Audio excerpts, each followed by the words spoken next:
যাত্রী মানুষকে চিকিৎসার আওতায় এনে নজির সৃষ্টি করলেন আশা দিদিরা।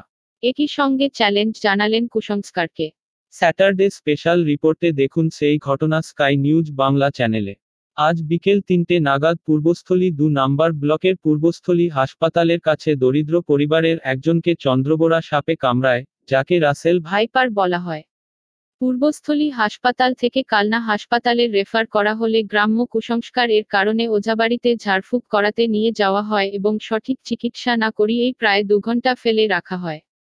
এই খবর পেয়ে আশাদিদি তনুশ্রী ঘোষাল, সঞ্চয়িতা মুখার্জি, বিদিশা রায়, পূর্ণিমা দাস চক্রবর্তী, মৌসুমী মজুমদার এবং আইএনএম শিবানী ঘোষ পরিবারটিকে বোঝায়। ৫ জন আশাদিদি নিজেরাই টাকা দিয়ে গাড়ি ভাড়া করে সাপে কাটা মানুষটিকে কালনা হাসপাতালের চিকিৎসার জন্য পাঠায়।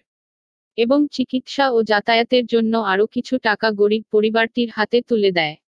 শেষ পাওয়া খবর অনুযায়ী হাসপাতালের ভর্তি হওয়া মানুষটি এখন বিপদমুক্ত ও কিছুটা সুস্থ হয়ে উঠছেন। কুসংস্কার এর বিরুদ্ধে লড়াই করে আশার আলো দেখালেন আশাদিদিরা।